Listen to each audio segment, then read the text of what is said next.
శ్రీమతి నమః. ఆర్థిక ఇబ్బందుల నుంచి బయటపడలేకపోతున్నాం, ఏదైనా మార్గం చెప్పండి అంటున్నారు. మన ఛానల్లో చాలా శ్లోకాలు స్తోత్రాలు చెప్పాను. అయినా సరే ఒకటి ఇద్దరు అడుగుతూ ఉంటారనమాట, మేము ఎన్నో చేశాం కానీ ఆర్థిక ఇబ్బందుల నుంచి మేము బయటపడలేకపోతున్నాము. దానికి కారణం ఏంటో తెలుసా? మనం పాటించవలసిన నియమాలు మనం పాటించడం లేదు. మహాభారతంలో లక్ష్మీదేవి ఇంద్రుడికి చెప్తుంది, గృహశుద్ధి, పాత్రశుద్ధి, పాకశుద్ధి ఉండాలి అని. ఇంద్రుడికి అహంకారంతో ప్రవర్తించాడు కాబట్టే తను సంపాదించుకుందంతా కోల్పోయాడు. మళ్ళీ అమ్మవారి పాదాలు పట్టుకుంటే అమ్మవారి అనుగ్రహం ఇచ్చారు, మళ్ళీ సిరి సంపదలు వచ్చాయి. గృహశుద్ధి అంటే ఏంటంటే నువ్వు ఇల్లు శుభ్రంగా ఉంచుకోవాలి. ఇల్లంతా బూజు పట్టేసి ఎక్కడ చెత్త అక్కడే ఉంచేసి ఇల్లంతా బాబు ఇదేంట్రా బాబు ఇలా ఉంది అన్నట్లుగా ఉంటే లక్ష్మీదేవి అక్కడికి రాదు. పొద్దున్నే లేచి గదులు అన్ని తుడిచేసుకుని హాయిగా బయట ముగ్గు పెట్టేసుకుని స్నానం చేసి వంట చేయండి. అలాగే బయట ఎలా అయితే ఇంటిని మనం శుభ్రంగా ఉంచుకుంటున్నావో మన మనస్సు అనే ఇంటిని కూడా శుభ్రంగా ఉంచుకోవాలి. అసూయ, ద్వేషము, ఇంకొకరిని తిట్టడము, ఇంకొకరిని ఏడిపించడము, ఇంకొకరిని ఆడిపోసుకుంటాం చేసాము అని అనుకోండి, ఒక పక్కన మన మనసులో అన్ని ఉంచేసుకుని నువ్వు ఎంత చేసినా గానీ సత్ఫలితం ఉండదు. ఇంటిని శుభ్రం చేసుకోవాలి, నీ మనస్సు అనే ఇంటిని కూడా శుభ్రంగా ఉంచుకున్నప్పుడే లక్ష్మీదేవి అక్కడికి వచ్చి కూర్చుంటుంది. నెక్స్ట్ పాత్రశుద్ధి అంటే శౌచం పాటించాలి. అంటు ముట్టు మైల ఇంట్లో కలిపేసుకుని నేను పూజ చేసేసుకుంటానండి, నేను దేవుణ్ణి వదలకుండా ఉండలేకపోతున్నానండి అంటారు. నువ్వు అంటు ముట్టు మైల ఇంట్లో కలిపేసుకుని పూజ చేస్తుంటే పిశాచ శక్తులు వస్తాయి. ఏ పాజిటివ్ కోసం అయితే నువ్వు ప్రయత్నిస్తున్నావో నెగిటివ్ ను కూడా నువ్వు తెచ్చుకుంటున్నావు కాబట్టి రెండు క్యాన్సిల్ అయిపోతాయి. ఇది మాత్రం ఖచ్చితం. మీకు ఇది వినడానికి కాస్త కష్టంగా అనిపించినా, మీకు సౌలభ్యంగా ఉండేటట్లు నేను చెప్పట్లేదు అని అనుకున్నా గానీ ఇది సత్యం. కొన్ని పరిస్థితులు ఉంటాయి, ఇంకా తప్పనిసరి పరిస్థితులు ఉంటాయి. ఆ తప్పనిసరి పరిస్థితులు ఉన్న వాళ్ళ సంగతి పక్కన పెట్టేయండి, కానీ ఇంట్లో అంటూ ముట్టు మైల కలుపుకోకండి. కలుపుకోకుండా ఉంటేనే మీరు ఏది చేసినా సత్ఫలితం వస్తుంది. అలాంటి మేము పూజలకు దూరం అయిపోవాలా, మీరు భయపెట్టేస్తున్నారు అంటారు. ఇంకా భయపెట్టేస్తున్నారు, పూజలకు దూరం అయిపోవాలా అంటే దానికి మనం ఏం చేయలేము. మనకి ఫలితం రావాలి కానీ మన నియమాలు పాటించాం. మనం కరెంటును ముట్టేసుకోవాలి కానీ షాక్ కొట్టకూడదు. అది ఎలా కుదురుతుంది?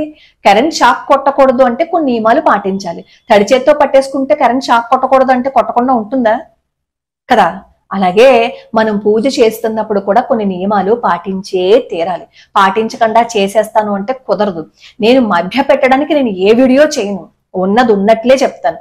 సౌకర్యంగా ఉండాలి, వీరుగా ఉండాలి, అందరూ పూజ చేసుకోవాలి అనడం కోసం సంప్రదాయాలు ఆచారాలు భ్రష్టు పట్టించే మాటలు నేను పొరపాటును కూడా నేను చెప్పను. ఆచారం పాటించాలి.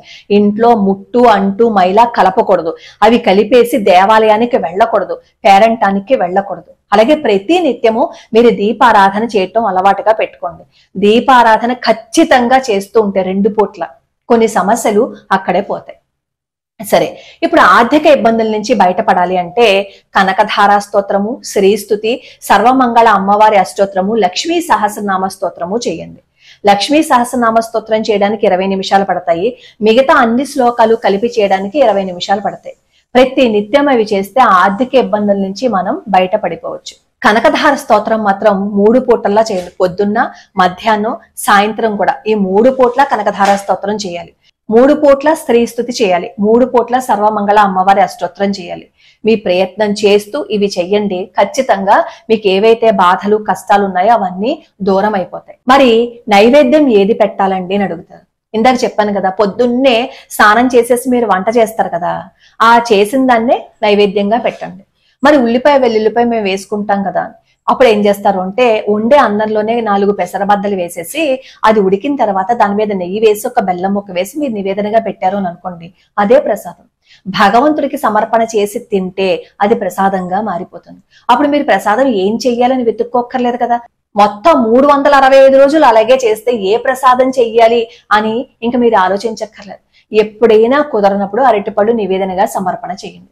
మరి బ్రహ్మచర్యం పాటించాలా? అందరికీ అది కుదరదు కాబట్టి ఈ బ్రహ్మచర్యం అనే మాటను పక్కన పెట్టండి. తలస్నానం చెయ్యాలా? ప్రతిరోజు ఆడవాళ్లు తలస్నానం చెయ్యక్కర్లేదు.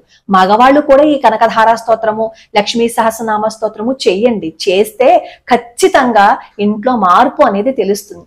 అసలు ఇంట్లో ఆడవాళ్ళ కంటే కూడా మగవాళ్ళ దీపారాధన చేస్తే చాలా మంచిదని చెప్తారు. కాకపోతే ఏంటంటే ఇదంతా ఆడవాళ్ళ బాధ్యత అని తోసిపాడేశారు కాబట్టి పాపం ఆడవాళ్ళు సతమతం అయిపోతూ ఉంటారు అన్నిటినీ సర్దుకోలేక. ప్రయత్నిస్తే కానిదంటూ ఉండదు. మనకి ఫలితం రావాలి కానీ పని మాత్రం చెయ్యం. పని చేయకుండా ఫలితం ఎక్కడి నుంచి వస్తుంది?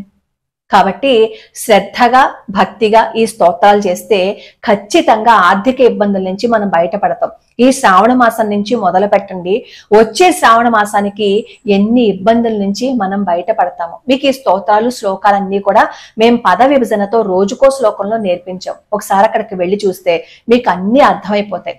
చాలా క్లియర్ గా ఈ కనకధార స్తోత్రాన్ని నేర్పించాం. శ్రీస్తుతిని కూడా మేము అప్లోడ్ చేసాం.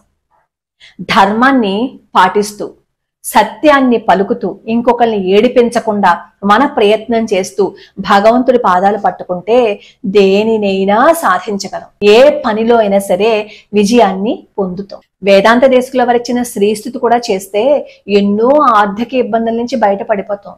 ఆయన మంత్రద్రష్ట వేదాంత దేశకుల వారు. మంత్రాలన్నింటినీ ఆయన శ్లోకాల్లోనూ స్తోత్రాల్లోనూ పొందుపరిచేశారు. మన ప్రయత్నం చేద్దాం, ధర్మంగా ఉందాం, ఆపై భగవంతుడి అనుగ్రహం ఖచ్చితంగా ఉంటుంది. లోకా సమస్తా సుఖినో భవంతు, సర్వే జనా సుఖినో భవంతు.